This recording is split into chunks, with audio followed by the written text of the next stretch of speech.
Cara, entenda uma coisa, definitivamente. Prefira a antifragilidade do que a felicidade. Prefira a antifragilidade do que a felicidade. Por que eu tô te dizendo isso? Entenda que todo organismo ele precisa do caos para que ele aumente a sua resistência às intempéries. Pega, por exemplo, as células musculares.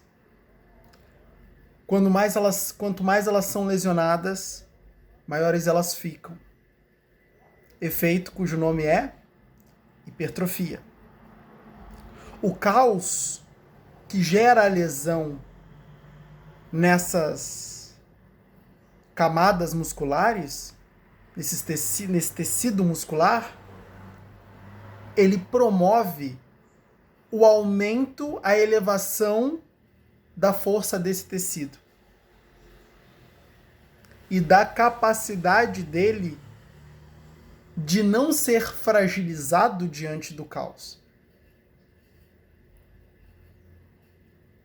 Somos feitos de tecidos musculares. Assim como somos feitos de vários tecidos, micro-organismos. Entende? Não é verdade que um corpo ele tende a aumentar a sua própria imunidade quando exposto a certas ofensivas a esta imunidade, à sua própria saúde? Não é verdade que ele tende a aumentar a imunidade quando ele está exposto a coisas que tendem a afetar a sua saúde? O corpo tem esse efeito. Por quê? Ele se beneficia daquele caos.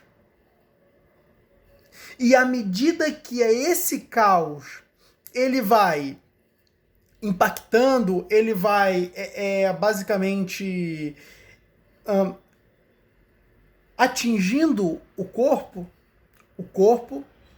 ele vai aumentando cada vez mais os seus mecanismos de defesa para lidar com aquilo, gerando uma antifragilidade. O que era uma antifragilidade?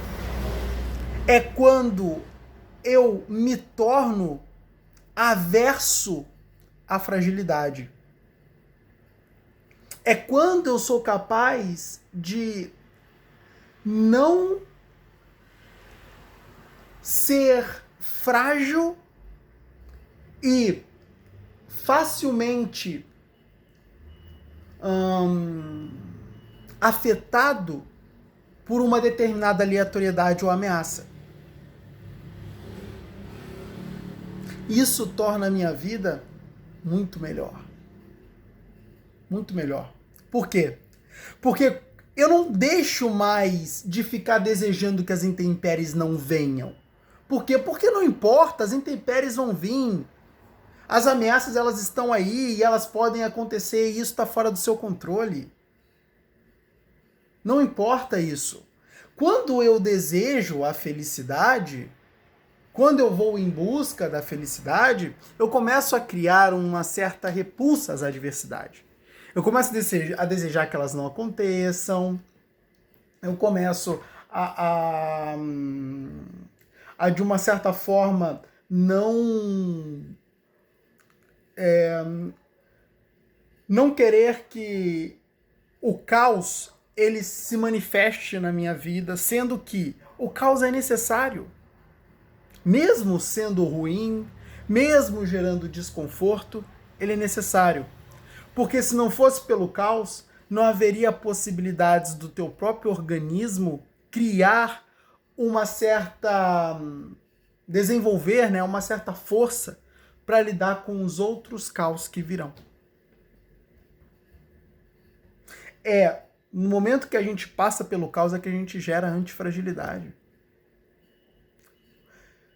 Já parou para se perguntar por que Deus envia Jesus ao deserto? para ser tentado pelo diabo 40 dias? Nunca parou para se perguntar nisso? Peraí, Deus, por que você envia o seu filho amado, o qual você diz que se compraza nele, né, o qual você diz que por meio dele o Senhor desceu aqui, terra? Por que você envia ele para o deserto? Para ser tentado pelo diabo. Por quê? Por que você envia o seu filho para lá? Que pai em santa consciência, que mãe em santa consciência hoje pegaria seu filho e diria: vá pro deserto, moleque? Que pai, que mãe faria isso? Diga-me. Nenhum? Aí você olha e vê um Deus, em sua máxima sabedoria, onisciente, onipresente e onipotente. E ele simplesmente pega e diz: filho, deserto, agora, now. Por quê? Peraí, você acha mesmo que felicidade, essa felicidadezinha que todo mundo busca, vai ser encontrada no deserto? Por exemplo? Você acha que a felicidade estaria num deserto? E mandaria seu filho: não, filho, você tem que ser feliz na vida, vai para o deserto. Não, né? Então olha que doido, né? Para Deus a felicidade não era o mais importante. Porque ele mandou Jesus para o deserto. E aí Jesus vai para o deserto, tentado 40 dias, tentado 40 noites. E então no final, ele deixa para nós o seguinte: no mundo tereis aflições, pois tem de bom ânimo, porque eu venci o mundo. Olha que doido, né? Deus manda o seu próprio filho para ser tentado pelo deserto 40 dias e 40 noites, e no final, olha o resultado. Ele vence o mundo.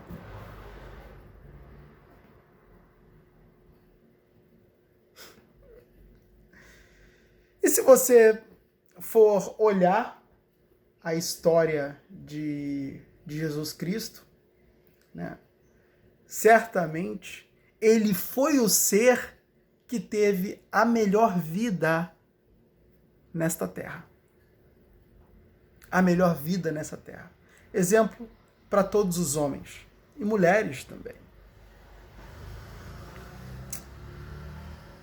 Foi sábio, foi justo, foi virtuoso, e diante das intempéries sua calma era imperturbável. Mas como tudo isso começou? 40 dias no deserto.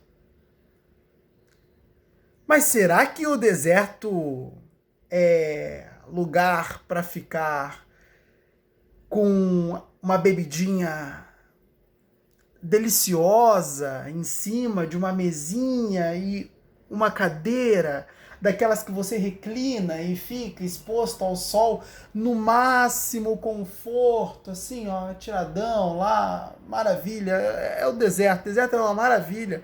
Era só sombra e água fresca, né? Jesus ficou ali num oásis, uma maravilha. Deserto era uma maravilha. Deserto é uma maravilha? Você sabe que deserto não é uma maravilha. E deserto era uma porcaria. Deserto era complicado. Era sede, era fome, era frio, era calor extremo ao dia, frio extremo à noite. Era lugar de sofrimento, era lugar de caos. Ameaça, um escorpião podia brotar do nada e veneno, né? Dá uma picada ali em Cristo, envenena Cristo. E aí, como ele ia se safar no meio do deserto sozinho? Pega uma aranha, brota ali, uma tarântula, pica, Cristo, veneno também. Pinta uma cobra, pica. Olha a imensidão de ameaças o qual ele estava exposto. Você parou para pensar em algum momento nisso? A imensidão de ameaças a qual Cristo estava exposto?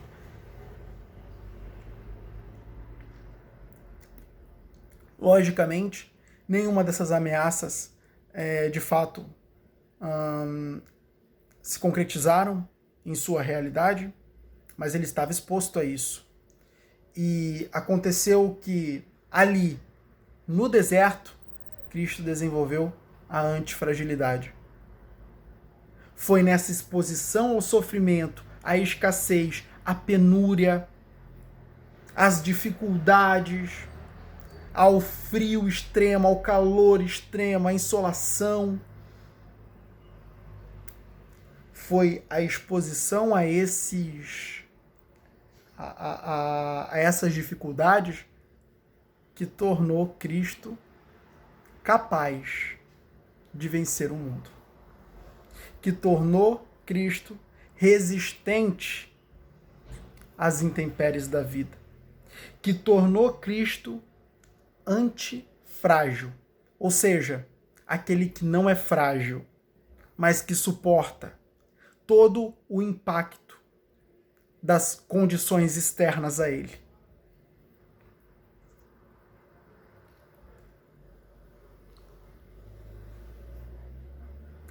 O mundo, quando busca felicidade, está buscando a coisa errada.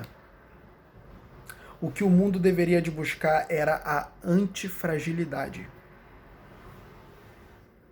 Manter-se calmo diante das intempéries e compreender com a máxima e plena convicção de que aquilo que acontece, o caos que se manifesta em sua vida, o beneficia de um certo modo. É isso que o mundo precisa entender. Que os eventos, as situações as quais ele não desejava são necessárias para que ali se constitua um ser humano que é um ser humano forte, um ser humano calmo, um ser humano que ele vai aprender a lidar com problemas os quais são pertencentes a qualquer realidade humana e que ele precisa aprender a desenvolver formas de lidar com isso da melhor maneira. Acredite, a busca pela felicidade, meu amigo, serve de nada. Busque a antifragilidade, a capacidade de desenvolver a força. Busque o desenvolvimento da força.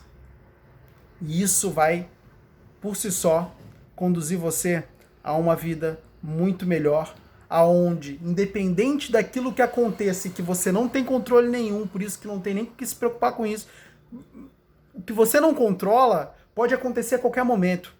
Então, independente daquilo que aconteça, você se mantém calmo, inabalável, consiga pensar, decidir e agir na direção correta daquilo que, de fato, vai conduzir você à solução do problema presente.